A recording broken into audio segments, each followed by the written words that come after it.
Doctor గారు, నా అంగం చిన్నది. అంగం చిన్నదిగా ఉంటే స్త్రీకి సుఖం కలగదంటారు కదా. నా అంగ పరిమాణం పెరగాలంటే ఏం చేయాలో చెప్పండి అంటున్నారు. అంగం చిన్నది ఉంటే స్త్రీకి సుఖప్రాప్తి కలగదు, కరెక్ట్ కాదండి. స్త్రీకి సుఖప్రాప్తి సెక్స్లో ఎప్పుడు కలుగుతుందంటే చక్కగా స్ట్రోక్స్ ఇవ్వగలిగే సామర్థ్యం ఉండడం, అంగస్తంభన చక్కగా ఉండడం. స్త్రీ యోని ఎంతండి ఉండేది? 3.5 అంగుళాలు ఉంటుంది. అంగ పరిమాణం మగవాడికి 4 అంగుళాల నుంచి 6 అంగుళాలు ఉంటుంది, మహా అయితే 7 అంగుళాలు ఉంటుంది. అంగం స్తంభించిన అంగం 6 లేక 7 అంగుళాలు, అంతకంటే మించి ఉండదు. స్త్రీకి సుప్తి ఎప్పుడు కలుగుతుంది? అతను చక్కగా స్తంభించిన పురుషాంగంతో చక్కగా సెక్స్ చేయగలగడం, అంటే చక్కగా స్ట్రోక్స్ ఇవ్వగలడం, త్వరగా వీర్యస్ఖలనం అవ్వకుండా చూసుకోండి. అంతేగాని అంగ పరిమాణం ప్రధానం కాదండి. అంగ పరిమాణం నథింగ్.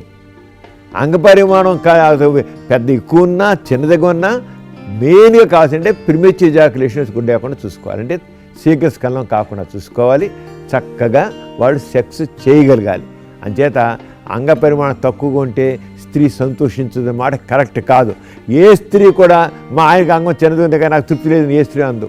ముందు ఫోర్ ప్లే కావాలండి. ఫోర్ ప్లే అనుడు 2 నిమిషాలు 3 నిమిషాలు వీరి పడిపోయినా స్త్రీ ఫీల్ అవ్వదు. అంటే ఫోర్ ప్లేలో స్త్రీని ఒక మూడ్లో తీసుకుపోయి హై మూడ్లో తీసుకుపోయి అప్పుడు 2 నిమిషాలు వీరి పడిపోయినా సరే స్త్రీకి అసంతృప్తి కలగదు. అంగ పరిమాణం ముఖ్యం కాదు, అది గుర్తించండి. అంగ పరిమాణం ఎట్టి పరిస్థితులు ముఖ్యం కాదు. కావలసింది అంగం గట్టిగా స్తంభించి చక్కగా సెక్స్ చేయగలగడం.